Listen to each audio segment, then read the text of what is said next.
I have the honor of introducing Dr. Katie Kelley next. She is an associate professor at the Helen Diller Comprehensive Cancer Center.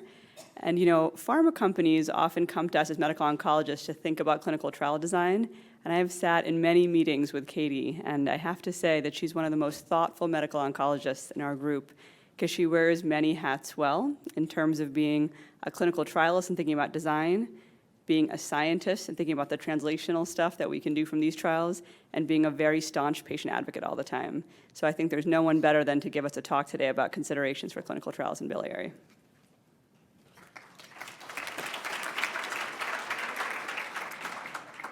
That's a very tough act to follow with Jennifer's talk and a very, very overly kind introduction from Lipika, for whom the same should be said. And I'm afraid this talk will probably leave more questions than answers, but the title I wanted to speak on today, I changed it a little bit, is Translating Research Progress to Clinical Trial Designs in Advanced Cholangiocarcinoma, because as Lipika said, I am a clinical trialist. I spend most of my research time thinking about how to ask the right question and navigate this complex interplay of the science that is so advancing quickly and showing us so much promise, but the pragmatism of coming up with a question that we can feasibly answer with our statistical tools and the number of patients available. And so it's a really difficult challenge, a good problem to have when we have so much research facing us from, for example, all of the speakers yesterday, so many new questions to ask and to incorporate into our historical models. So here's the outline I'm hoping to follow. Jennifer already introduced really the first 2 points quite well, better than I could, including the historical trial design that we followed in cholangiocarcinoma and our increasing understanding of the biologic heterogeneity of this disease and its many subgroups, and this fundamental question we face of when to lump and split in clinical trials of an uncommon cancer. So I will cover those very briefly in a slightly different way. But I wanted to also touch upon some of the key challenges for our contemporary clinical trials now, including eligibility and stratification, endpoints, and benchmarks as we face the new information from the laboratory and our early phase trials that, again, is so promising, and how to wrap our heads around it. And then conclude with some clinical trial considerations and examples for design and looking ahead. It's quite an honor to have in this room John Bridgewater, who spoke earlier, and Juan Valle, who are really designed the most landmark trial, the first level 1 evidence in biliary tract cancer, which is the ABC02 trial of cisplatin plus gemcitabine versus gemcitabine alone, which was published in New England Journal nearly 8 years ago. And randomized phase 3 trials have been few and far between in cholangiocarcinoma, in part because of the rarity of this disease, but also the complexity of the biology and the clinical management. But this trial established our first standard of care, which was the combination of gem-cis for first-line therapy. And so as Jennifer already nicely discussed, this trial employed the anatomic lumping approach by including let's see, I can't see very well from here, gallbladder, intrahepatic, extrahepatic, hilar, and ampullary cancers. So lumping all of these together, again, is a pragmatic approach, saying we want to get all of our patients on and see if we can see a signal for these drugs that are cytotoxic and really theoretically should work similarly in all tumor types because they attack dividing cells. And so taking this as a family approach. And they also included locally advanced and metastatic disease, so sort of stage 2 to 3 and stage 4, as, again, the pragmatic lumping. But they also stratified, meaning used statistical design to make sure that a relatively even number of patients with locally advanced versus metastatic were balanced between the two treatment arms, and similarly that the anatomic subsites were divided by statistically so that no one group was overrepresented in one arm, which could skew the results because these important subgroups have prognostic value, meaning they can impact people's outcomes. And if by statistical chance too many of one group are on one side and less imbalanced in the other, you can skew your results and have a false signal or miss a signal. So that's our historical design of lumping with strategic stratification. Again, a pragmatic approach based on the anatomic awareness of this disease. But in sort of reworking my slides in the wee hours last night, I wanted to take a moment and look at what we've talked about over the past 2 days, and how does that now enter our dialogue as clinical trialists? What have we talked about at this conference that we are going to move forward with and hopefully use to make our trials better? So of course we know that this cancer is of rising incidence. There are new risk factors and an urgent need for more trials and treatment options. So that's a given. We've also learned much more about the complex taxonomy, meaning this subgroup heterogeneity of cholangiocarcinoma, which can be anatomic. That's the historical approach that we've talked about with the ABC02 trial, including intrahepatic, perihilar, distal, and sometimes gallbladder and ampullary, depending on the trial, the treatment, and the goals. But now Dr. Deshpande yesterday very nicely introduced us and shared much of his work on histology, including bile duct type and hepatic type, which have underlying different molecular underpinnings and are clinically different.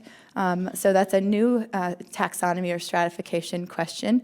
And then, as you know, the elephant in the room is this enormous amount of molecular information that we're getting from next generation sequencing and other advanced diagnostic approaches, including we learned from Dr. Bente about the International Cancer Genome Consortium's 4 clusters, which had different gene expression, different mutation profiles in each cluster, and segregated out clinically as well.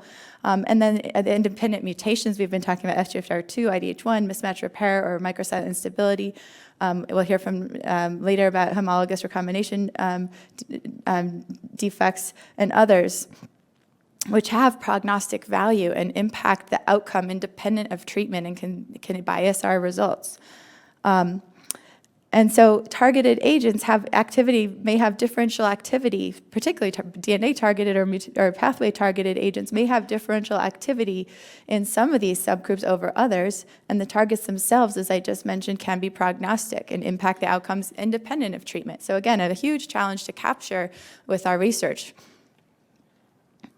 And then also we've talked this morning that there's a role for adjuvant therapy, another type of heterogeneity. We'll have some patients getting treatment for localized disease or in the adjuvant after surgery setting and coming to us with a different background of therapy than we are used to. Normally we start therapy and people have never had chemo before, but now as we approach advanced disease studies, we may have a population with new therapy, and that's another type of clinical heterogeneity. And similarly, we have an awesome array of local treatment options entering the clinical realm or being expanded in the clinical realm, and that also creates heterogeneity. And again, these are good problems to have, but things we need to address. So remarkable progress and much ahead on the horizon, but how do we add these into the next generation of clinical trials or address them? So in terms of eligibility and stratification considerations, and really this is asking the question is how do we ensure that our clinical trial populations are homogenous, reproducible, and able to really ask a focused question and determine a treatment benefit, and further ensure that the treatment arms are balanced so that we don't inadvertently skew our results and introduce bias. So this is, we certainly can't make a sweeping announcement for this is how every single trial should be conducted, and the individual nuances of any trial always will depend on the design of that trial, the agent and mechanism of the population in question. But just for some high-level considerations, I tend to agree with what I think Jennifer already discussed very nicely, is that for unselected trials of agents, particularly chemotherapy agents, which we expect to have activity across the relevant subgroups, such as the cytotoxics, and perhaps even for now at least until we have more biomarkers or better understanding of the biomarkers, immunotherapy and combinations excluding the rare MSI cohort. Probably anatomically defined eligibility and stratification are the most practical and the best that we have, again, for the near future. And we can have this talk again next year and years to come as we learn more and have better profiling tools. But for now, anatomic is the most pragmatic. But with, again, I'll mention the caveats along the way because there is no one perfect solution here. It's important to remember the exact site of origin in biliary tree is not always certain, so it's not always easy to discern a low intrahepatic from a high hilar or in bulky tumors in particular. And so we have to be careful when we have stratification tools. And it's very difficult to do molecular stratification because that makes the stratification itself an integral biomarker and requires the same degree of validation for the test and the turnaround time for testing as an integral biomarker or companion diagnostic. And so it introduces an enormous amount of difficulty and delays into the trial.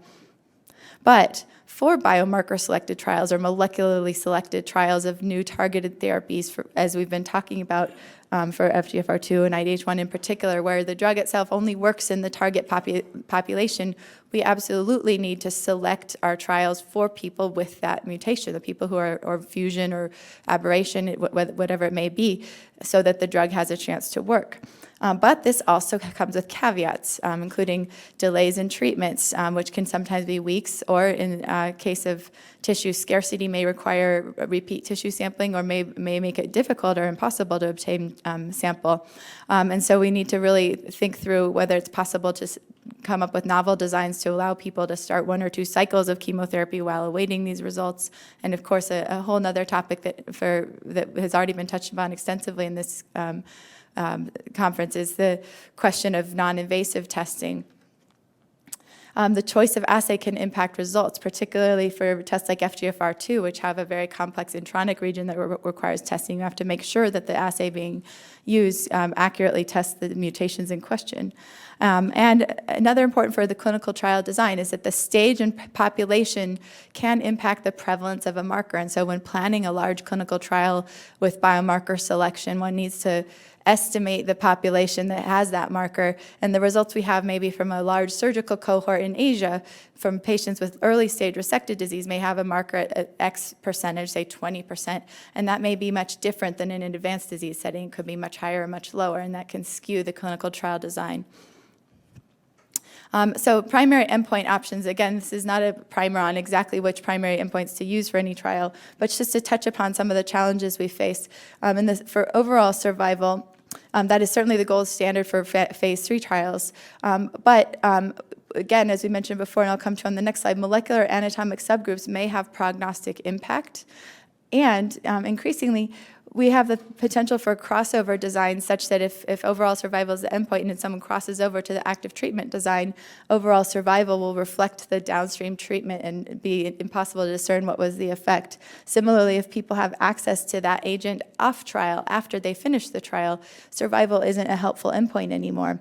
And we need to consider endpoints like progression-free survival, which in the setting of GEMCIS becomes a challenge after 6 months because some of us will stop and do a maintenance period of GEM alone, some will do observation, and some will continue with GEMCIS, really depending on the individual patient. So we introduce many more places of clinical heterogeneity into our care.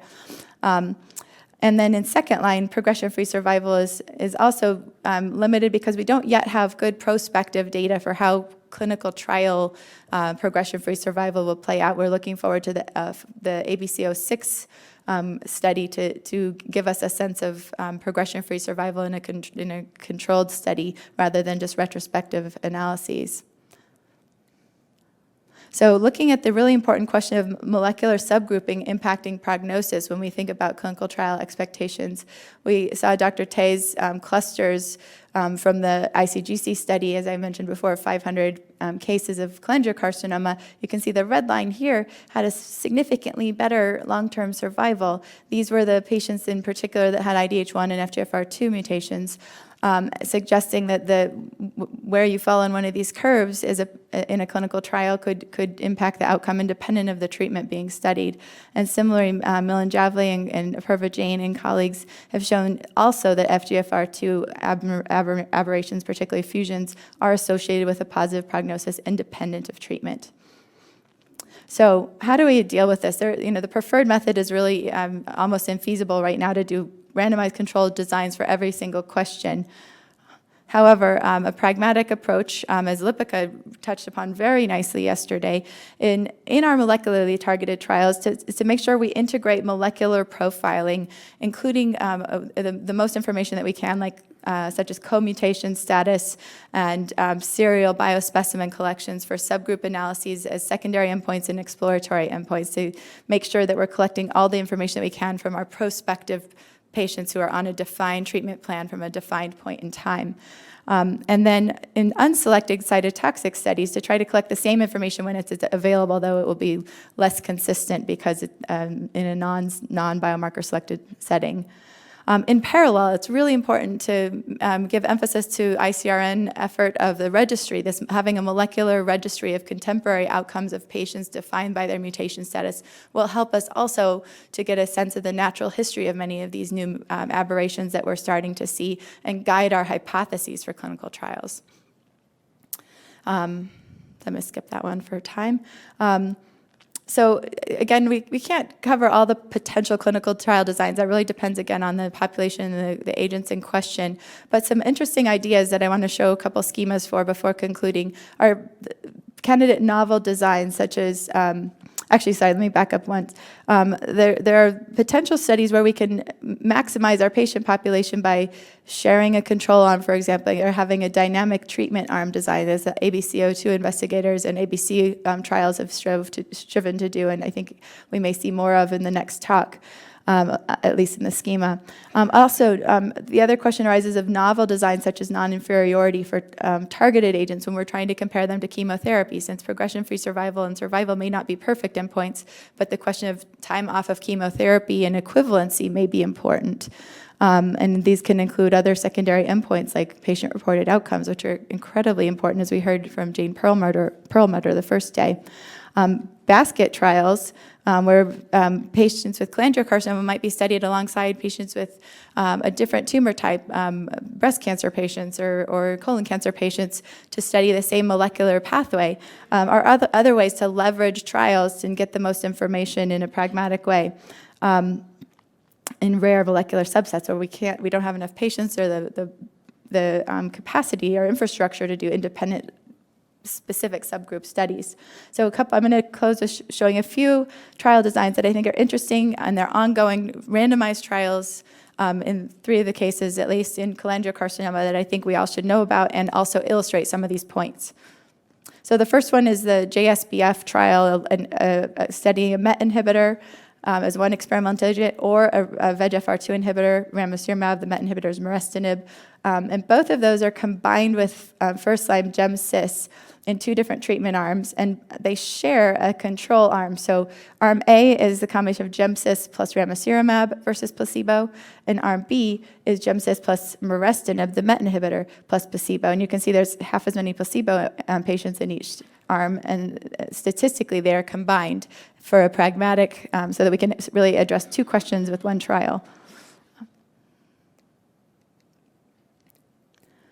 Another important ongoing study is the randomized phase 2 trial of varlitinib, which is a HER1 through 4 inhibitor, HER1, 2, and 4 inhibitor, in combination with capecitabine, randomized against capecitabine alone, which is currently being open and enrolling patients as a phase 2 study, but has an interesting design as a staged phase 1, then 2. And so the trial is open and poised to move into phase 3 if interim analysis after phase 2 meets the target efficacy metric. And so again, this is another pragmatic way to start a trial and make the most of it and move it to phase 3 quickly. A basket trial I wanted to share because it's soon to report and is of great interest independent to this particular trial design talk is the Keynote 158 trial of pembrolizumab or Keytruda immunotherapy monotherapy. And this is a study of Pembro or Keytruda in 11 different tumor types with 100 patients in each one, so over 1,000 patients total. And it includes a cohort of 100 biliary tract cancer patients and biomarker analyses, including a PD-L1 status, MSI-MMR testing in all of them. And so it leverages a giant trial structure to include a very large cohort of biliary tract cancer patients without requiring its own study. And that's completed enrollment and should be reporting, we hope, in this year. And lastly, we've seen the ClarlDHy trial design already, the IDH1 inhibitor, ivosidenib, or AG120 for IDH1 mutant patients. This trial is, I think, a really nice trial design in that it shows us the potential for crossover, where people can be randomized to either active therapy or placebo in a 2-to-1 fashion. But if progression, they're allowed to cross over to the active drug with progression-free survival as the endpoint and 2-to-1 randomization. And again, this is a very novel and appropriate trial design for our population. So looking ahead, and this is the last slide, we have a large to-do list moving, again, from the laboratory to the bedside, and with clinical trials as our intermediary. So we really need to advance our trial eligibility and design according to the target and agent. Anatomic approaches may be the right choice for many, and for new targeted therapies, we need to be creative and thoughtful in how we incorporate molecular eligibility and stratification. We need this is a slightly separate point, but I wanted to emphasize also, we need a very close interface with our colleagues in the lab and translational researchers, particularly studies like Lipica has done with laboratory research to model the sequence and combinations that make sense with these new drugs, as well as mechanisms of resistance to understand how to evade those and to respond to them when we see them. We also need to include integrated biomarker endpoints in our clinical trials, and I'm looking forward to Dr. Angela Marca's talk about the ABC06 integrated biomarker work plan, which I think is a wonderful model for how to do these trials, and try to collect specimens whenever we can. Also, we need to continue a multidisciplinary approach, which is really the goal of this conference, to make sure that we bring these questions and thoughts in the future, we hope, to the adjuvant or neoadjuvant setting, and in potential combinations with liver-directed therapies. And then lastly, as an intro also to the final speaker today, to engage the FDA in this unique, challenging, complex interface of trial design, particularly in the question of companion biomarkers. We need to advocate for comprehensive molecular profiling for molecularly targeted trials so that we get the most information, because bearing in mind that many patients screened won't have the marker in question. And I think the last comment is a note of hope, is that as soon as we achieve our first targeted therapy approval based on an integral biomarker, meaning a drug based on the presence of a mutation in cholangiocarcinoma, that will dramatically expand our landscape and our scope and our reach in this disease, because it will provide an indication for upfront molecular testing in driving standard therapy and give us much more potential. So thank you.